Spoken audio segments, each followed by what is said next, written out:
திசையும் புகழ் மணக்க திசை டிவி. தாலி கட்டியாச்சுனாலே ஆமா புருஷனோட உயிர் பாதி உயிர் பொண்டாட்டி கையில போயிரும். பொண்டாட்டி கையில போயிரும். கடைசி காலத்துல அவங்க தானையா பாப்பாங்க. ஏன்னா கடைசி காலம்லாம் இல்ல. ஆமா இப்ப 40 கடைசி காலம் மாதிரி தான் இருக்கு. ஆனா என்ன 40 வயசுக்கு மேல ஆமா பெத்த பிள்ளைங்க நம்மள பாக்காது. ஆனா என்ன கட்டண பொண்டாட்டி தான் நம்மள கை தூக்கி விடணும். கை தூக்கி விடணும். எங்க போனாலும் பொண்டாட்டி தான் நம்மள கையை பிடிச்சு கூட்டிட்டு போகணும். அது அந்த காலம். ஆமா ஆமா இந்த காலத்துலயும் அப்படி இருக்காங்க ஐயா. ஆமா ஆனா என்ன ஆதியினாலதான் ஆமா நம்ம பொண்டாட்டி தான் நம்மள பாக்கணும்னு சொல்லிட்டு கல்யாணம் முடிஞ்ச நேரத்திலேயே பாதி உயிர் மனைவி கிட்ட போயிருமா. மனைவி கிட்ட போயிருமா. 3வது நாளையில முத்தத்து மாமியா ஆமா மூளைக்கு வரணும்னு எழுதியிருக்கிறத பார்த்தாரு. அந்த இடத்திலேயே உயிர் போச்சு. பாதி உயிர் இவருக்கு போயிட்டு. ஆமா அடுத்த எடுத்து பார்க்கும் பொழுது கல்யாணம் முடித்த 3வது மாதம் மாமன் கண்ணு 2 குருடா போகணும். மாமியார கொண்டுட்டா மாமன் கண்ணு 2 குருடா போகணும். எப்ப ஜாதகம்னா அப்படி எல்லாம் இருக்கு. என்ன ஜாதகம்? அற்புதமான ஜாதகம். 3வது ஏட்ட எடுத்து பாக்காரு. நம்ம பிள்ளைக்காவது நல்லா அமைஞ்சிராதா? நம்ம பிள்ளையாவது தப்பிக்க மாட்டானா அப்படின்னு ஏட்ட எடுத்து பாக்காரு. மனம் முடிந்த 6வது மாதம் அத்துமான கானகத்துக்குள்ளே அடுத்தவரின் கையாலே அம்புபட்டு கட்டுன புருஷன் உயிர் பிரியணும் எழுதியிருக்கு. சூப்பர் ஜாதகம், அருமையான ஜாதகம். அப்படி ஒரு ஜாதகத்தை பார்த்துதான் உனக்கு கட்டி வைக்கணும். யாருக்கு? எனக்கு. ஆமா நான் என்னையா பாவம் பண்ண? நீ இருப்பையா. ஆமா 6 மாசம் இருந்தா போதாதான். நான் எதுக்கு 6 மாதம் நானும் வாழணும்யா, நிறைய பாக்கணும். அதெல்லாம் பார்த்தேன். ஆமா அப்ப ஆசை இருக்கு. அல்பாயுசுல போச்சு சொல்லுதிய. அதாவது என்ன வாழணும்னு ஆசைப்படுறவங்களுக்கு ஆமா ஆண்டவன் கிட்ட நெருக்கிடுவாரு. இப்ப சாபம் விடுதியா என்ன பண்ணுத? சாவணும்னு நினைக்கிறவங்களதான் போட்டு சங்கடப்பட போடுவாரு. ஆமா அப்போ என்னைக்குமே வாழணும்னு நினைக்காத, சாவணும்னு நினை. சரியா செத்துருதையா. ஆமா ஆனால் என்ன ஆண்டவன் பகவானுடைய அருளாலே 3 ஏடும் முன்னா கூட அதாவது 3 ஏடு முன்னுக்கு பின் மரணா எழுதியிருக்கு. மாமியார் சாகனம், மாமன் கண்ணு 2 குருடா போகணும். கட்டுன புருஷன் காட்டுக்குள்ள சாகனம், அம்பு பண்ணி சாகணும். இந்த ஜாதகம் இனிமே யார் கண்ணிலே அம்படக்கூடாது. அப்படியே கூடாது. அப்படியே விளக்கு ஒளிவிட அந்த தீயில பிடிச்சாரு. சாதகத்தை எரிச்சிட்டாரு. அதே மாதிரி பார்த்தார். ஆமா யார் பார்க்கிறார்? சித்திரவள்ளிய மனம் முடிச்சாச்சு. ஆமா மனம் முடிந்த 3வது நாள் முத்தத்து மாமியா இறந்து போனாள். 3வது மாதம் மாமன் கண்ணு 2 குருடா போக அம்மா அந்த குருபுத்திரன் வேட்டைக்கு போய் வார வேண்டும் போக மாமனாரை செய்யாத இடுக்கம் செய்யாத கொடுமைகளை செய்தா. மொட்டை கூழ காய்ச்சி கையில ஊத்தி மாமா என்ன கையை இப்படி ஏந்துங்கன்னு சொல்லுவா. 2 கையும் ஏந்துங்க, வாய்கிட்ட வைங்கன்னு சொல்லுவா. ஆமா வெறும் கையில சுட ஊத்துவா. சுட ஊத்துதா. 3 மாசம் இப்படியே கொடுமை பண்ண காட்டுக்கு போன குருபுத்திரன் வந்தா இலையில தடபடலா சாப்பாடு ரெடி பண்ணனா. ஒரே விருந்து நடக்கு. ஆமா நம்ம புருஷனுக்கு தெரியாம பாத்துக்கிடணும். 2 இலைய போட்டு 2 பேரும் உட்கார வச்சிருக்கா. சாப்பாடு எல்லாம் ரெடியா இருக்கு. இவன் குருபுத்திரன் அப்பாவை பார்த்து சாப்பிடுங்கன்னு சொல்லியிருக்கான். அப்பா நீங்க சாப்பிடுங்க அப்படின்னு சொல்லுதான். இவனுக்கு 5 கண் மாமுனிவருக்கு அது காதுல கேட்கல. மறுபடியும் சித்திரவள்ளி சொல்லுதா மாமா சாப்பிடுங்க. அப்படிங்க. இவன் 3 மாசமா கையில கூழ ஊத்தி பழக்கம் காட்டியிருக்காங்க. ஆமா இவன் மாமா சாப்பிடுங்கன்னு சொன்ன உடனே கிழட்டு பேயில போவன் சும்மா இருக்கலாம்ல. கண்ணுதான் தெரியாது. சாம்பாரு கூட்டு பொரியல் ரசம் வாட வந்திருக்கும்ல, அப்பளம் அப்படின்னு வாட மணந்திருக்கும்ல. மறந்திருக்கும். இவன் இழுத்து விடணுங்கிற கெட்ட எண்ணத்துல 2 கையை எடுத்து வாயில வச்சுட்டான். குருபுத்திரன் டக்குனு யார்கிட்ட பார்த்தா அப்பா என்னப்பா செய்றீங்க? என்ன செய்றீங்க? அப்பா என்ன சாப்பாடு இலையில இருக்கு. 2 கையை எடுத்து வாயில வைக்கீங்களா? என்ன கதை? எப்பா என்ன? என் மகனே குருபுத்திரா உங்ககிட்ட சொல்ல வேண்டாம் என்று நினைத்தேனடா. என் மகனே கண்மணியே ஏ குருபுத்திரா நெல்லை சோரன் நானும் பார்த்து எப்பா அப்படிதா ஏ குருபுத்திரா. ஆனால் என்ன? என் மகனே குருபுத்திரா நெல்லை சோர் நாடும் பார்த்து எனக்கு நெடுநாளாச்சுதடா. அரிசி சோரன் நாடும் பார்த்து எனக்கு அநேக நாள் ஆச்சுதடா. மனைவி ஆமா ஆமா அந்த அரணவல்லி மருமகள் சித்திரவல்லி ஆனா என்ன கொட்டை கூட காய்ச்சி ஊத்தி சாப்பாடுன்னா சாப்பாடு சட்டி சாப்பாடு ஆமா என்ன இலையில இருக்கு இருக்கு ஆனா என்ன உன் மனைவி மொட்டை கூட காய்ச்சி ஊத்தி என் நாக்கெல்லாம் செத்து போச்சு சுட சுட ஊத்தி நாக்கெல்லாம் செத்து போச்சு மகனே என்ன நெல்லுச்சோறு நானும் பார்த்து நெடுநாள் ஆச்சுதடா அரிசி சோறு நானும் பார்த்து அநேக நாள் ஆச்சுதடா குருபுத்திரன் அத்தனை சாப்பாடை விட்டு எந்திரிச்சா ஏ சித்திரவல்லி என் அப்பாவை கண் தெரியாதவை இன்னும் பாராமல்லி படுத்திய கொடுமைக்கு இனி ஒரு நிமிடம் உன்னோடு நான் வாழ மாட்டேன் அப்பாவை ஒரு துளாக்கட்டை உருவாக்குறான் ஆமா தூக்கி வச்சா தோல்ல தூக்கி போட்டான் நேர கொண்டு வாரான் என்ன கொண்டு வாரா நேர கொண்டு வந்து ஆமா அப்பா என்னப்பா இவன் தூக்கிட்டு வாரா அப்ப சித்திரவல்லி சாபம் கொடுக்கா ஏ குருபுத்திரா உன்னை நம்பிதான் வந்தேன் 6 மாத காலமாக ஆமா என்ன அனாதையாக இந்த காட்டுக்குள்ளே வைத்து விட்டு உங்க அப்பா தான் பெருசுன்னா போற எந்த அப்பாவை நீ பெரிதென்று நினைத்தாயோ அந்த அப்பாவுக்கு கொல்லி வைக்கிற இருக்க மாட்டேன் போன்ட்டா சாபத்தை கொடுத்துட்டா ஆள் தான் கொடுமைக்காரி ஆமா ஆனா அவ பத்தினி தானே அவ சாபம் பழிக்குமா கண்டிப்பா பழிக்கும் எந்த அப்பா பெருசின்னையோ அந்த அப்பாவுக்கு கொல்லி வைக்கிற இருக்க மாட்டேன் போ அப்படின்னு சாபத்தை கொடுக்கா போனவன் விரும்ப மாட்டேன் போன்ட்டான் ஆமா சாபத்தை கொடுத்துட்டா பார்த்தான் குருபுத்திரன் நீ கொடுத்து எனக்கு பழிக்கவா போகுது நான் அப்பாவை தூக்கிட்டு நடந்துட்டான் நான் நடந்து ஆமா கரெக்டா 6வது மாசம் அன்னைக்கு பிறக்கு அவங்க 5 கண் மாமுனிவர் குருபுத்திரன் கிட்ட கேட்காரு என்ன கேட்காரு அப்பா மகனே எனக்கு குடிக்க தண்ணி தாங்க எடுக்கு தண்ணி கொண்டு வாயே என்று கேட்க நேர சுர குடுக்கைய கையில் எடுத்தா ஆனரங்கும் கசத்திலேயே வந்து தண்ணிய கோருதான் சுர குடுக்கைக்குள்ள தண்ணி போற சத்தம் யானை தண்ணி குடிக்க மாதிரி கேட்டுச்சு குடுகுடுன்னு கேக்குது தசரத மன்னம் பார்த்தா 1000வது உயிர் வந்து விட்டது என்று இருந்து பானத்தை போட்டாரு குருபுத்திர மார்புல பானம் மார்புலே பாய்ந்தது அப்பா அப்பான்னு அவைய குரலை கொடுத்தா ஆத்து மணல்ல சாஞ்சா அந்த பானத்தை எடுத்து எழுதுதான் என் மீது பானம் போட்டவர் யாராக இருந்தாலும் என் அப்பாவுக்கு தண்ணி கொடுத்து விடுங்கள் என்று எழுதினான் தசரத மன்னன் கீழே இறங்கி வந்து பார்த்தாரு யானை நினைச்ச இடத்துல ஒரு மனுஷன் செத்து கிடக்கா அந்த ஈம சடங்குகளை முடித்தார் அந்த மணல்ல எழுதியிருந்தது போலவே சொர குடுக்கையில தண்ணீரை கோரினார் தண்ணியை கோரி ஆமா வேற 5 கண் மாமுனிவரிடத்துல வந்து தண்ணியை கொடுங்க அப்பா குடிங்கள் என்று சொல்ல அப்பா என்ன இந்த சத்தம் என்னுடைய மகனுடைய குரல் அல்ல குருபுத்திரன் குரல் அல்ல நீ யாரப்பா என்று கேட்க அயோத்தி அரசன் சூரிய உல மன்னன் தசரத சக்கரவர்த்தி என்று சொன்ன உடனே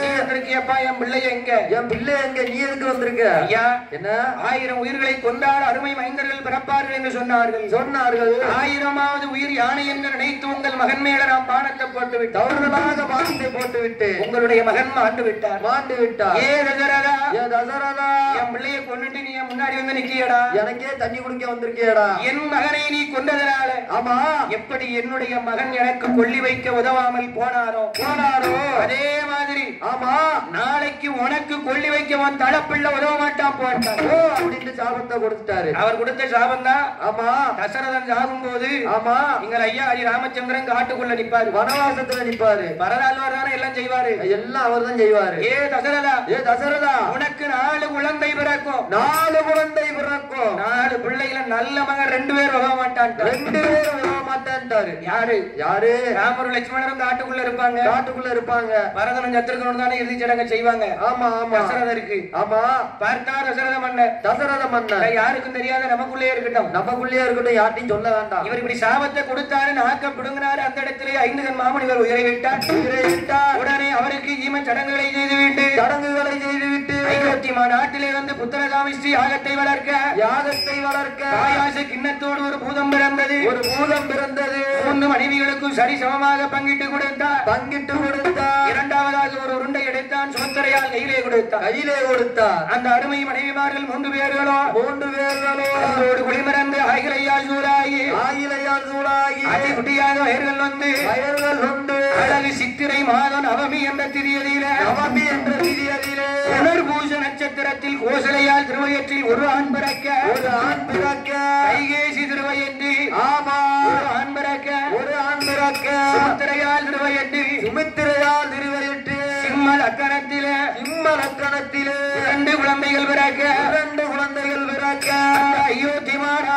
அந்த அயோத்திமா நாடதிலே என்ன நடக்கின்றதா அந்த அயோத்திமா நாடதிலே அதிர்ஷ்டபுரம் கோசலையால் பெற்ற குழந்தைக்கு பெயராமம் கொடுக்கின்ற அம்பையார்கள் உலகை போடு நடுநாடுங்கள் உலகை போடு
மறக்காம சப்ஸ்கிரைப் பண்ணுங்க.